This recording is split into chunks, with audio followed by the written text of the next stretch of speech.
Hello, everyone. It is a pleasure to be here with you today.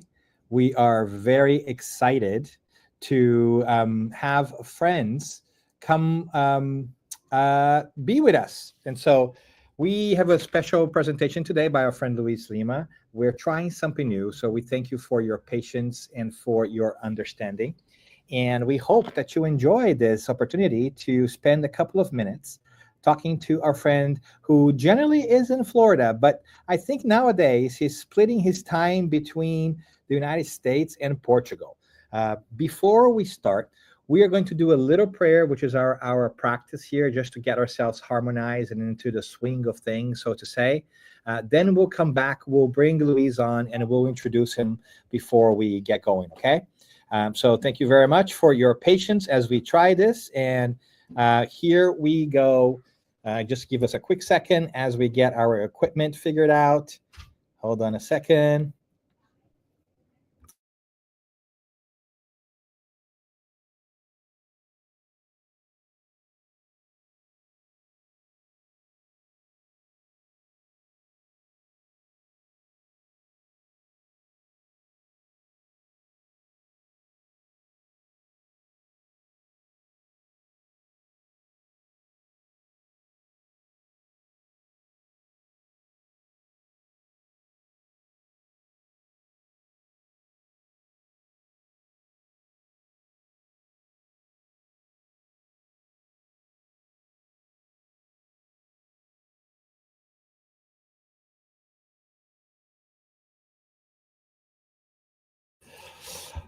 All right, so we're going to ask our friend Anisi over here to do an opening prayer for us. Thank you very much. Let me prepare here. We can have Luis with us. So let's kind of open our minds and soften our hearts as we prepare ourselves to talk about a life that never ends, to talk about spirituality, to make ourselves available in this time of trials and expiations and so many experiences going on in our planet, so much need of compassion and love. Let's open ourselves to the inspiration that comes from God, and let's ask that Luis receives all the inspirations he needs to help us in this work. God bless all of us. God bless Earth, our home in this universe created out of love. Thank you. Thank you very much.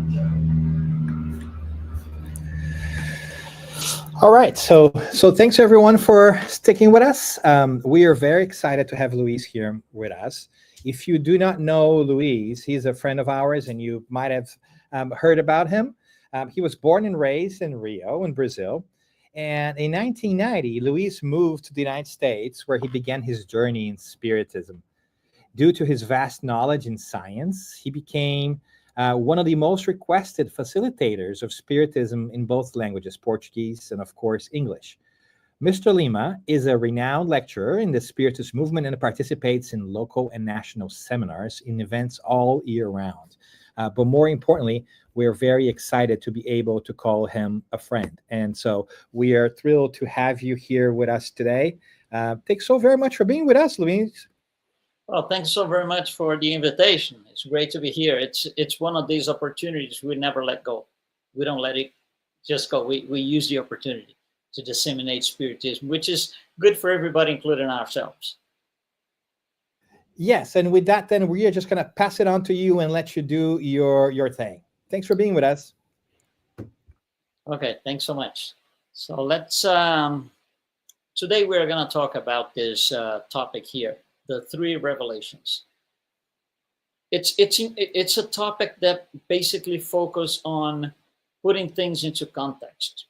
Believe it or not, a lot of us Spiritists do not have things in context properly, and sometimes things just get out of hand. They're not understood as they should. So let me bring some images here for you. We'll follow along. The word revelation for us here has a clear meaning. The word revelation means the disclosure of something unknown. This is different, completely different than, for example, a discovery. A discovery is something that happens because some prior work was done. So one thing leads to another, then to another, then to another. Then you discover, for example, a cure for a disease or something like this, because there was previous work done, and there's a sequence of, I would say, milestones that lead to that discovery. Revelation is different. It's not as a consequence of any set of studies or discoveries. It's just something that is given to us. It's a disclosure of something completely unknown to us at the point that it is revealed. We consider in Spiritism that there are 3 revelations so far from the start of humanity. The first revelation comes with the 10 Commandments brought to us by Moses. So if you think about it, Moses brings the tablets from the mountain. He gets to these people. We are in a different mindset. They are barbarians. We were a little bit better than cavemen in those days. So he brings these 10 Commandments. Let's just take one so we can work on it. I think it's going to be easier. So, for example, don't kill. It's one of them. So Moses brings this down and tells his people, you cannot kill. And suddenly, how are you going to make these people understand that? If they're going to argue, they're going to say, well, but it's a common thing. I'm talking to somebody, it gets heated. The easiest thing to do is to run the sword through that person's body, and that's it, done. Let's go talk to somebody else. How come I can't kill now? So it's complicated for these people to understand. So what Moses had to do, he had to append to those 10 commandments 613 laws, and the whole thing is now usually known as Mosaic law, but only 10 of them are divine laws, are the laws that he brought down from the mountain. And the purpose of those disciplinary laws or Mosaic laws are to sustain the 10 commandments. So he comes down with this general idea of using a more, I would say, modern word, more like a dictator for the time, imposing those laws, because the people couldn't understand. Can you imagine, he brings that down from the mountain and say, people, let's sit around here, let's read these 10 lies and discuss it.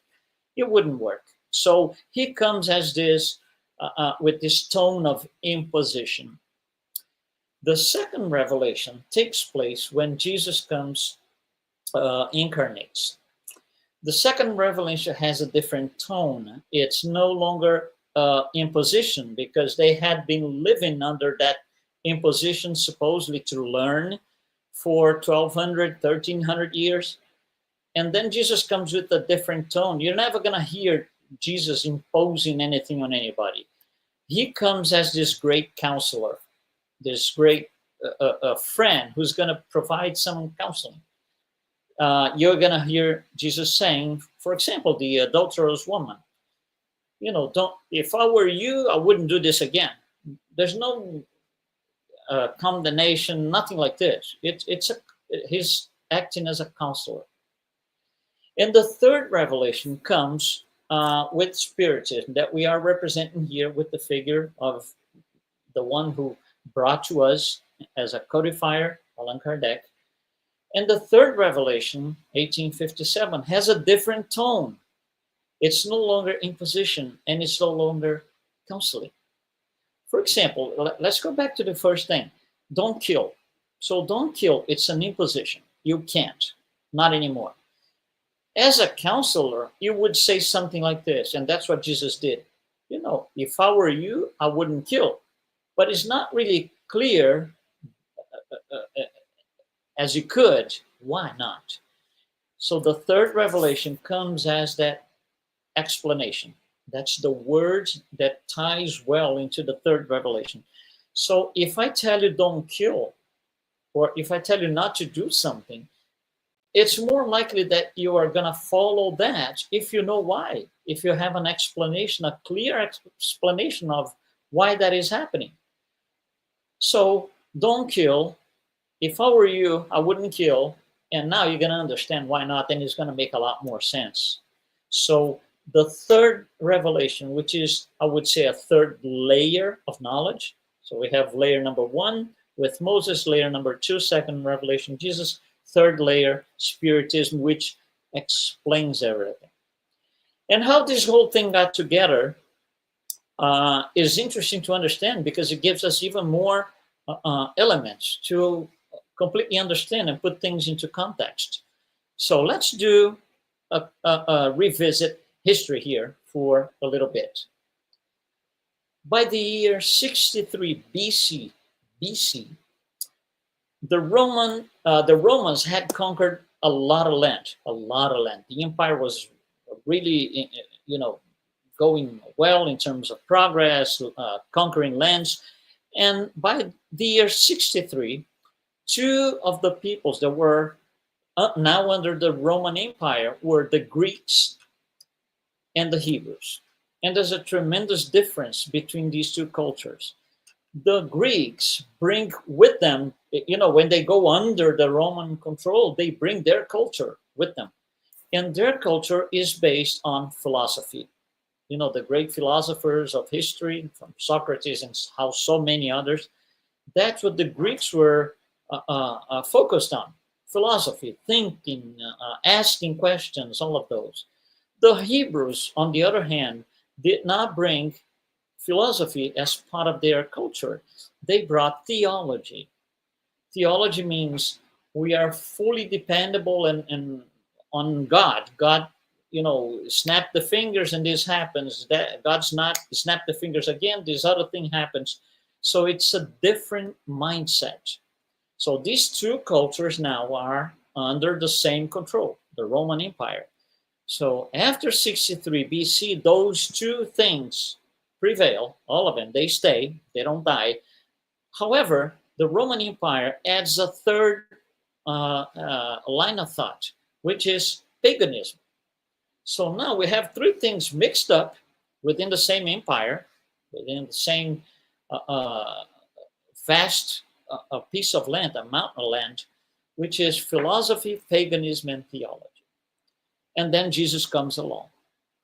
After Jesus, a few years, 50 plus years after Jesus, the whole scenario starts to change. Philosophy, paganism, and theology start to be different. Philosophy and paganism will die out with time.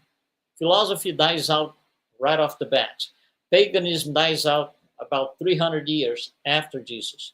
So from that point on, more or less year 300, 315 or so, what we have is theology that prevails. What is theology? Remember, the snap of fingers. God say this, God says that, don't complain, you can't ask, you can't say anything. It's very dogmatic. So we are going to live with that from starting in 300, more or less, all the way to 1750. So we are about 1500 years under this theological mindset. In 1750, something interesting starts to happen. Some scientists start to question science, to question the church, because things are not being answered. We have had a lot of questions for 300 years, 400 years, and the answers were all the same. You cannot ask this, you cannot ask that. So instead of getting the answers, we would get this, you cannot ask this, for 3 centuries, 4 centuries. In 1750, a group of philosophers in France get together, and the idea they bring with them is, we have a brain. We have a brain. We cannot just sit here, and accept all these dogmas that were created throughout these 1400 years, 1500 years. We just cannot accept that and sit here and wait for the church to tell us the next thing.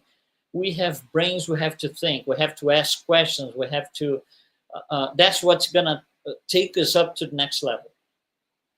So what happens is, and this movement is called the Age of Enlightenment. So with the Age of Enlightenment, what happens is philosophy gets back into the picture. So now, around 1750, 1780, instead of we have a prevailing theology from the old days, we have theology fighting with philosophy, but philosophy starts to win out. And then a short 50 years, and so after the Age of Enlightenment, both prevail, philosophy and theology. But about 50 years later, we go into a completely different level, which is the arrival of, or the advent of, the Industrial Revolution. The Industrial Revolution comes in, it's based on science, it's based on methods of doing things, in procedures, how to do things, how to be able to repeat and produce the same thing several times over. So after the Industrial Revolution, philosophy and theology stay. They don't die, they stay.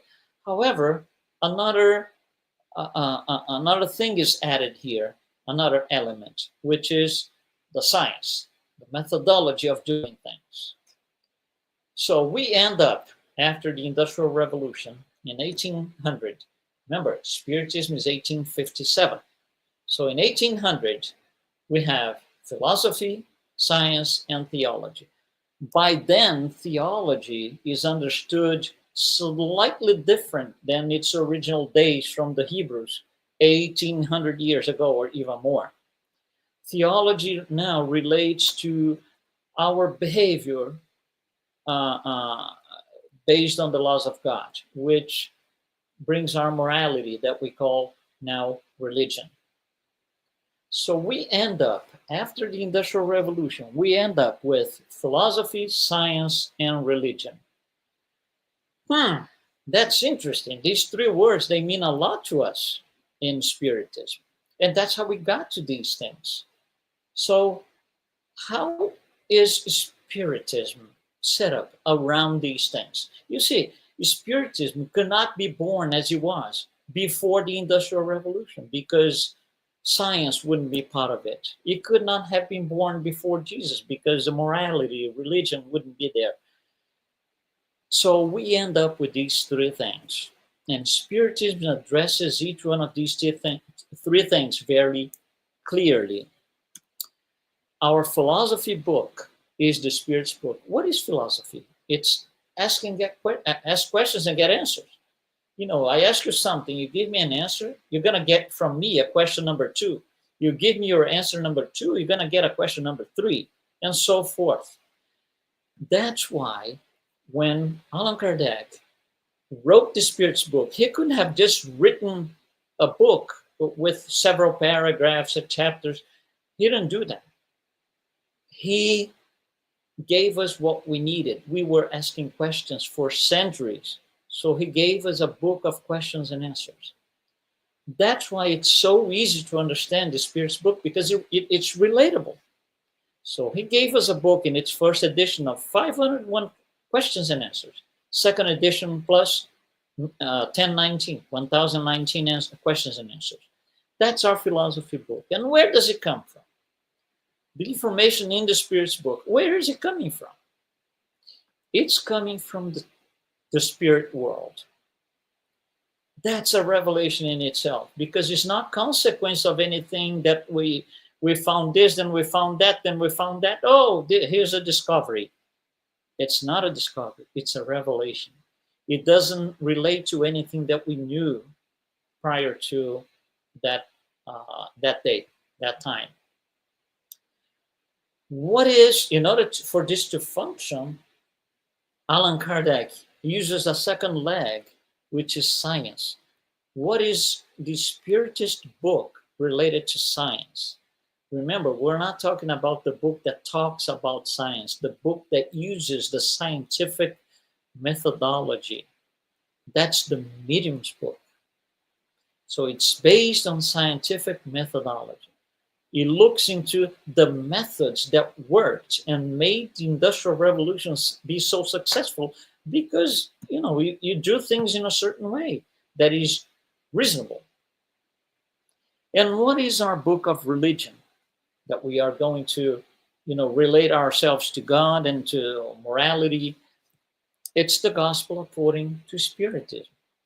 And the contents of the book, the gospel according to Spiritism, where is it coming from? It's coming from the moral brought to us by Jesus.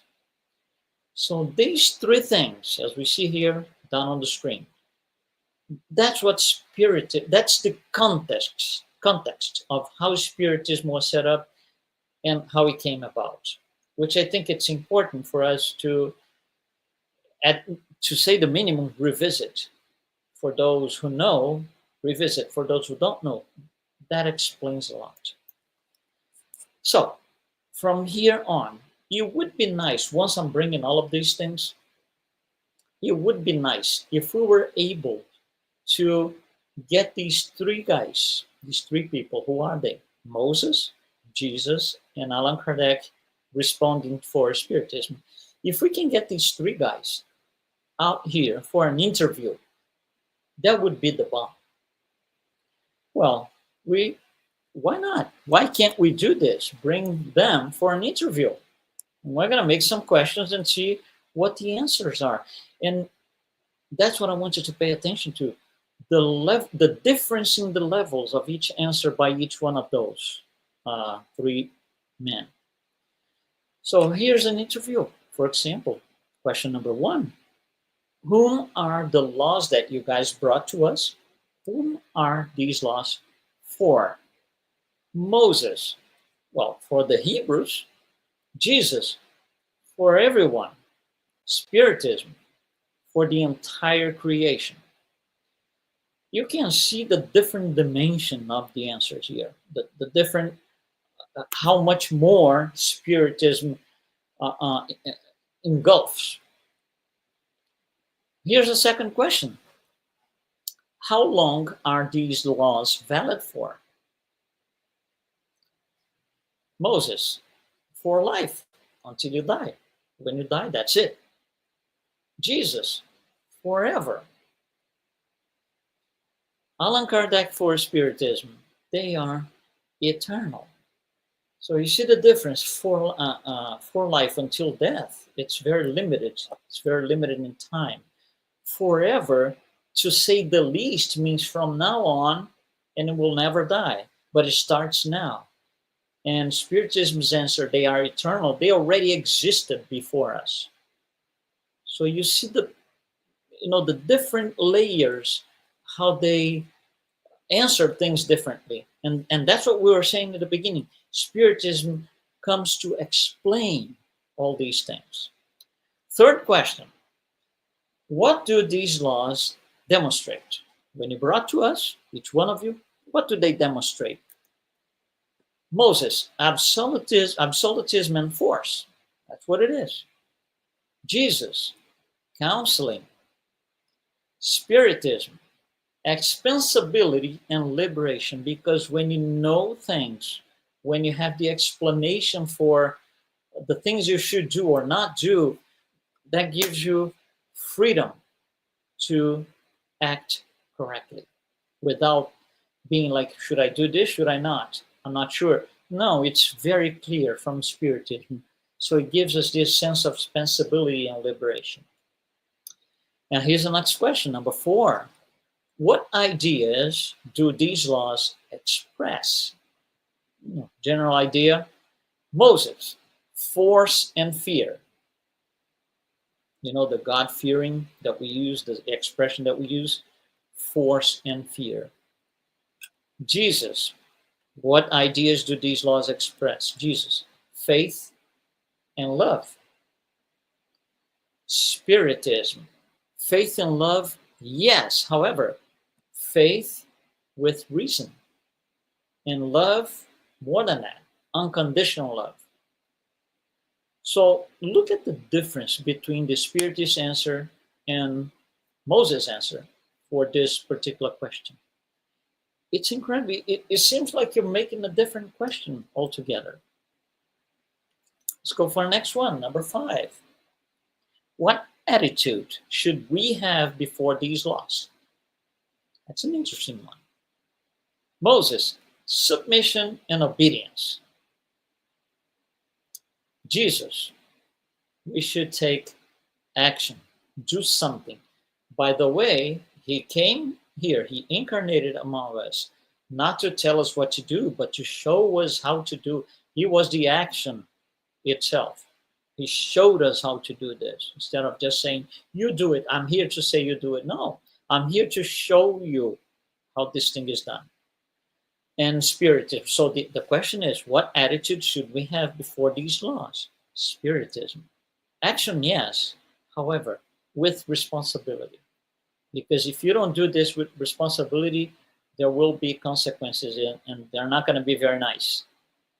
You're going to have to offset at one point somehow your wrong actions.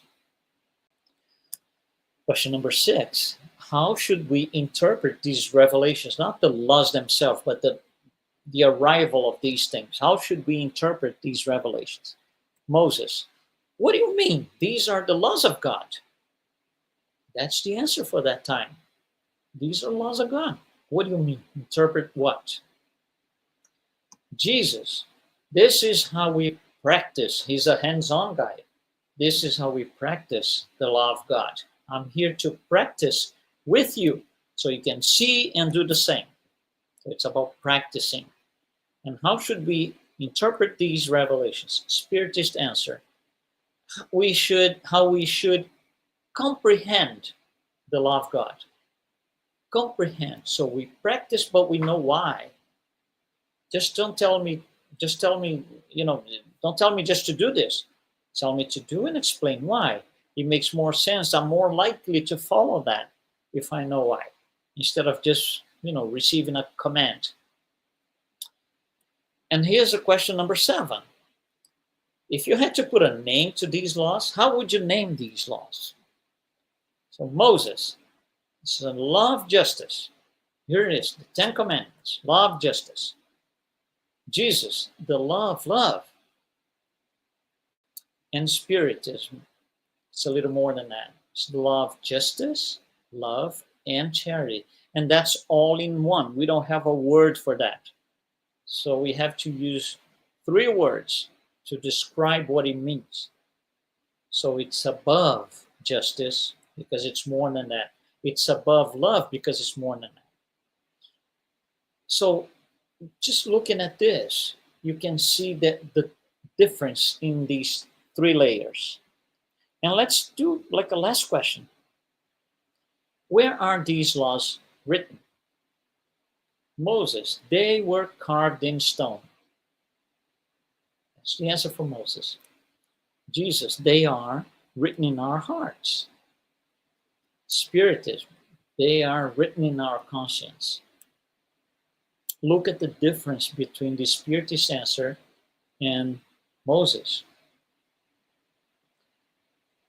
And that's why we are getting the explanation of why things are the way they are. And that makes a tremendous difference between Spiritism and other belief systems. There's a layer in Spiritism that you don't see or hardly ever will see in another belief system. Things are very clear, very straightforward, very black and white questions and answers, which makes us, more prone to follow all these advices that Jesus brought to us. Now we know why.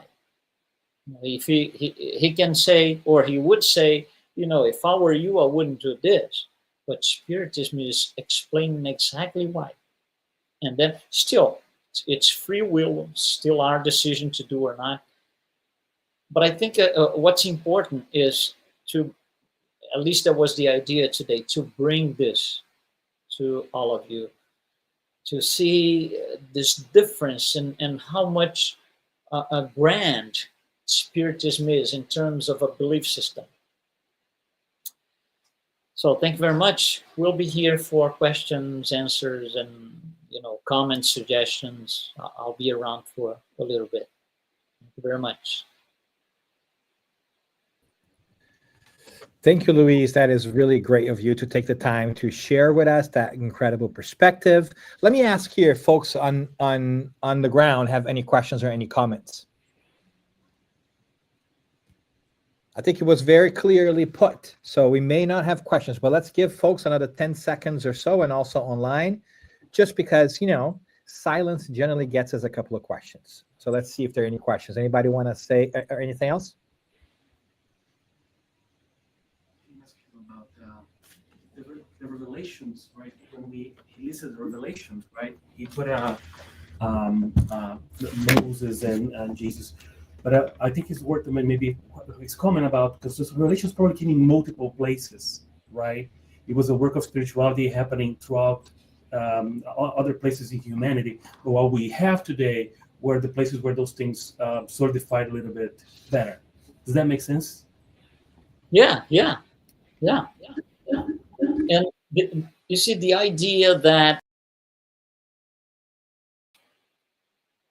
the idea that there's a set of layers doesn't necessarily only relate to Christianity, because Spiritism is still based on the moral of Jesus, but it's for everyone. In the Spirit Center, we have people who are not really, they still follow their old belief system, and they come to the Spiritist Center because it makes sense to them. What Spiritism feeds us with is knowledge based on clear explanation of things. So yeah, we'll have people from other belief systems coming to Spiritist centers every week, sometimes not every week, but we see a lot of that throughout, the world. Wonderful. And with that, Luiz, I think we are coming to our time, but I wonder if you would be willing to close us out with a little prayer. Would that be okay? Sure, absolutely. So let's concentrate our thoughts in the image of Jesus, thanking him to be part of our lives, to be present in our lives every day, every minute, every second. Let's ask him to help those people in prisons because of their wrongdoings. Some of them revolt. They really don't understand why they're in there, so that they can receive this light coming from above, to start to understand, to start to walk in a different direction in their lives in the future. Same for those in hospital beds. Again, a lot of them revolt, rebel. They don't want to be there. They don't understand what they're going through. So that Jesus can bring them also this light to get them, to get into their hearts, so they can understand what's going on and feel the purpose of their lives and start changing and going into a different direction. So thank you, Jesus, for being part of our lives. Thank you, God, for the opportunity to have talks like this. And thank you very much. So be it. Thank you very much, Luiz. It was great having you, and we hope to see you again in the future. Sure, absolutely. Thanks so much. Have a great one. Okay, bye.